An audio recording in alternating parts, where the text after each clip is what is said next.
The question is the motion be agreed to. Mr Speaker. Andrew Little. Mr Speaker, I move that all the words after that be omitted and the following substituted.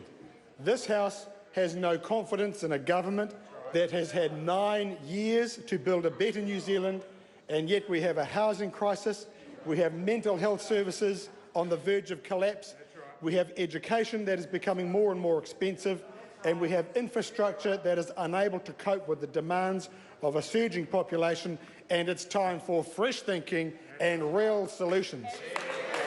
Mr Speaker, after 9 years and 4 months out from the next general election, this national government has suddenly discovered that wages for too many are too low, and they've done nothing about it until now, and even then they haven't done much about it.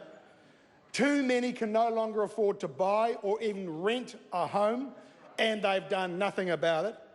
Too many people are squeezed into our big cities, schools are overcrowded, public services are struggling, congestion is choking our cities, and they've done nothing about it. Mr Speaker, here was their chance, a chance to show that they take New Zealanders' concerns seriously, and they've muffed it.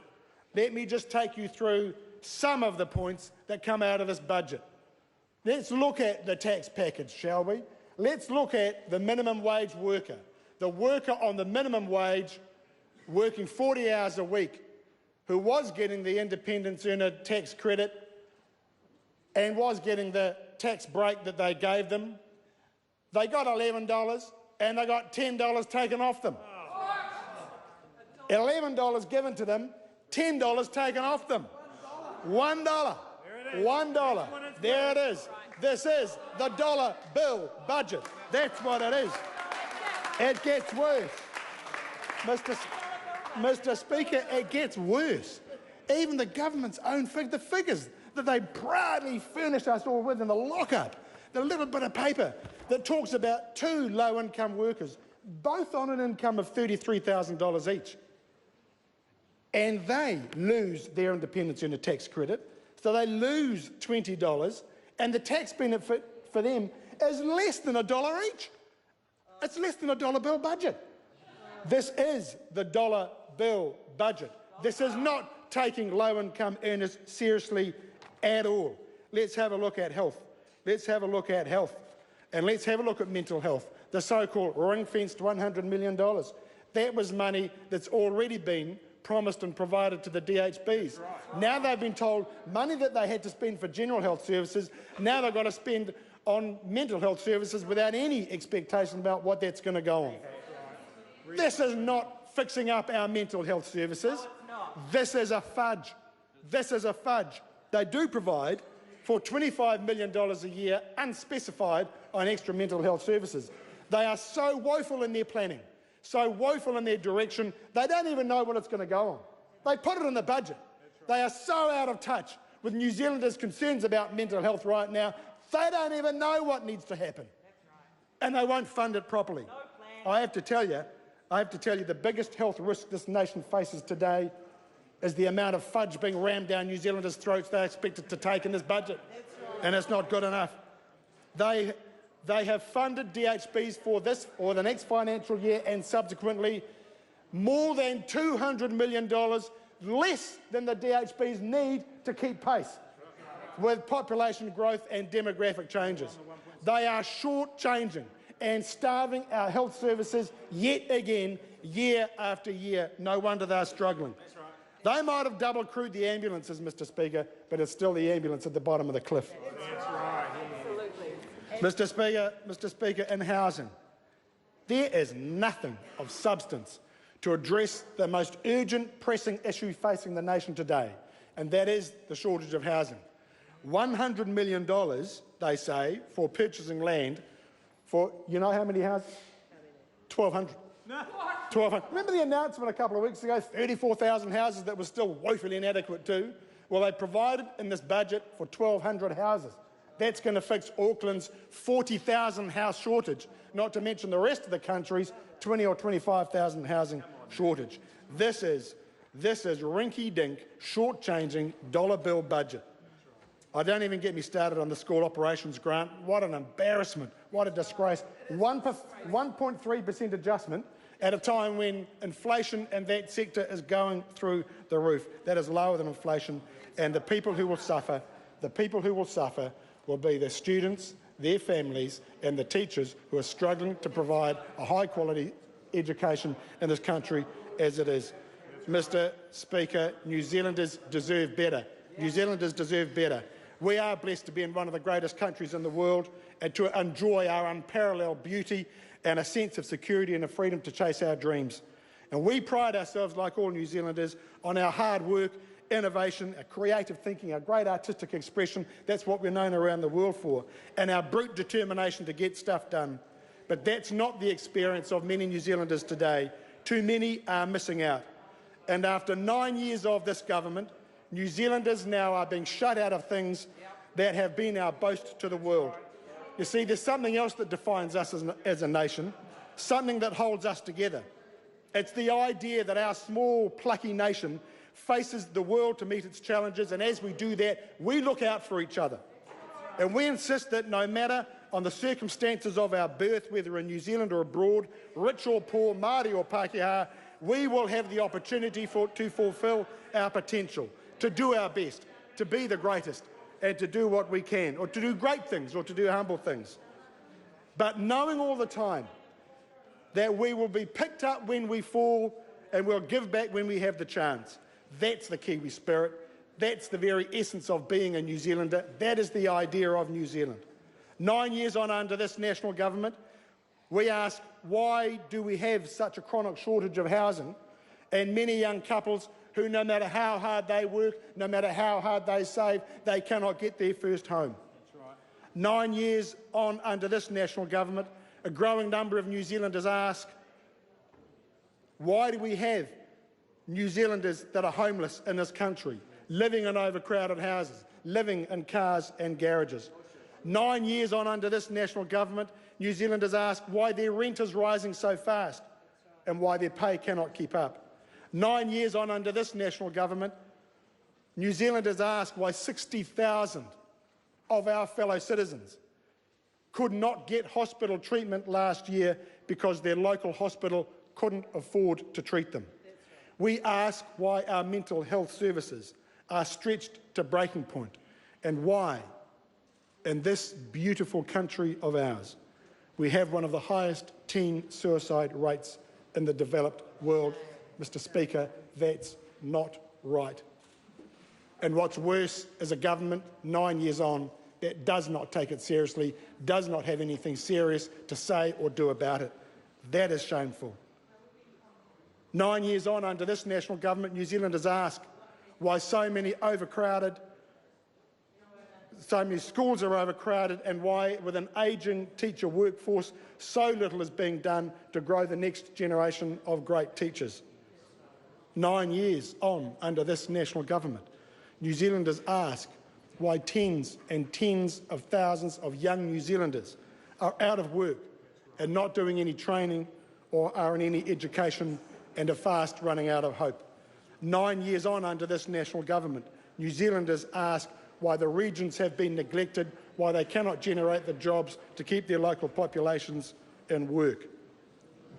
Mr Speaker, today's budget is a squandered opportunity. This was an opportunity to do the real social investment, to invest in those things that are the foundation of opportunity and fairness, the foundation of wealth and prosperity for this nation, the foundation of the Kiwi spirit and of the New Zealand idea. No one will say those on low and middle incomes don't need extra cash at the end of the working week. Of course they do. They need it now, not next April. But let's not kid ourselves. Remember working for families. Remember when that was first introduced. Remember who voted against it. Remember what they called it. So they vehemently opposed it then, and it was introduced as a measure to deal with a dysfunctional labour market that was incapable of providing a living wage to many, many New Zealanders. And you know what? Nothing's changed. That remains the case today. Now, the government is trying to seek plaudits for funding the significant pay increase for home care and aged care workers, and I congratulate Christine Bartlett, ETU and the predecessor unions and all those who were involved in taking it to court and bringing this government to justice. That deal happened, and that line item is in this budget because this government was ordered by the courts to do so. Make no mistake, this is not generosity, and it's not part of some big strategic plan to lift incomes of the lowest paid New Zealanders.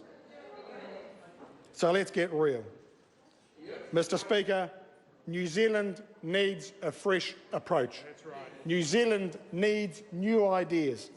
We cannot claim success as a nation, nor can we claim we are prosperous when so many are missing out, and when we are setting up a bleak future for the generations that follow. Labor's plan is very clear. On housing, we understand, we get, every New Zealander, every family needs a roof over their head that they can call their own. We need, and Labor will build, affordable homes across Auckland and around New Zealand. We will set up the apparatus, we'll develop the workforce, we'll deal with the landowners, we'll deal with the property developers, we'll deal with the councils, we'll deal with iwi, we'll deal with Uncle Tom Cobley and all if we have to build affordable homes, 100,000 of them. And we will build state houses, and some of them will be for people who once upon a time voted for the Māori Party as well. People will have warm, safe, dry homes, and we won't have 40,000 New Zealanders homeless. That is shameful and that is a disgrace. And not a single reference in this budget to a single solution about that. On health, we will work to restore the $1.7 billion cuts from health over the last few years. And yes, that is real, and yes, it has happened, and yes, New Zealanders are suffering as a result. That's right. People will again have confidence. They can get good, safe treatment from their local hospital, and that will include getting pharmaceuticals that deal with modern conditions and are effective. And we will fix mental health services. We will have a primary mental health care pilot that will set us up and set generations up and fix our mental health problem. And we will have nurses in schools as well. And we will do the workforce development that goes with it, because what matters most is giving our young people a chance and hope again. That's right.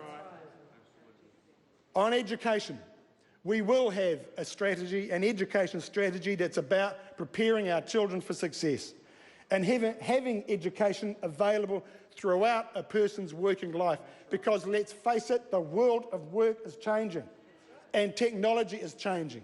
It's changing what we do and how we do it, and we need an education system that suits. We'll lift the funding freeze on schools, and we'll make sure that there is a plan for school buildings that we will actually follow through on. We'll work with teachers and parents and employers so that we have a school system that's fit for the 21st century and beyond. You see, education is so vital for that new world of technology and for new ways of working. We have to get education right. And right now it's floundering because it has a lack of leadership and a government that doesn't care. Labor will bring a fresh approach to education.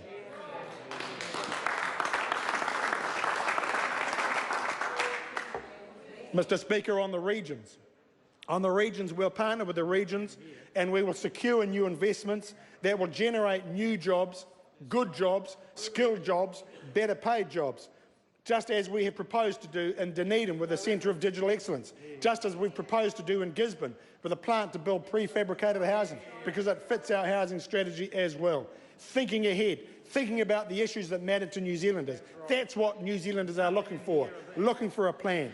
That's what we're going to do. Mr. Speaker, for our young, it is just plain wrong and just plain shameful that the number of young people not in work, education or training is growing year by year. We are selling a generation down the drain, and I won't have it anymore. This is a top priority for me and for Labor. We'll pay employees the equivalent of the dole whenever they take on a new apprentice. We'll set up long-term youth unemployed with a 6-month job doing important work in their communities. Accuse me of job creation, I'll wear that badge with pride. I want to look after our young. On infrastructure, we'll get our cities moving again, getting freight and people moving. And it won't just be about roads, it will be about rail, it will be about coastal shipping, it will be about all transport modes, so we can get the country moving again and get investment that actually makes a difference. And we'll partner with local government to make that difference. Mr. Speaker, we need a fresh approach. New Zealand needs a fresh approach. New Zealand needs a plan that works, a plan that is about working for those who cannot work at the moment. But one thing I can tell you, Mr. Speaker, is absolutely guaranteed, that we have signed up, our party has signed up, to budget responsibility rules. And that means not just planning for the next financial year, but for all the years that follow, being responsible about the present and the future. And that's what we will bring to it. We won't write out any cheque that we cannot be cashed. Mr. Speaker, this budget is an election year budget. It should come as no surprise when you make your finance minister your campaign manager too. That's what's in this budget. That's what was reflected in this budget. This is about a national party 9 years on, out of energy, out of ideas, doesn't know what to do, desperate to convince people that they want to do something, realise what the real problems are because they haven't listened to New Zealand for too long. Mr. Speaker, on the 23rd of September, New Zealanders will have a chance for a fresh approach, for new ideas. They'll be voting Labour.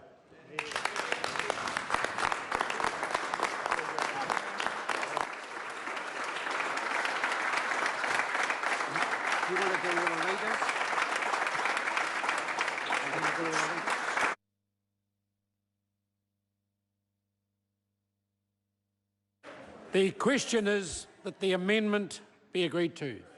The Right Honourable Prime Minister. Well, Mr. Speaker,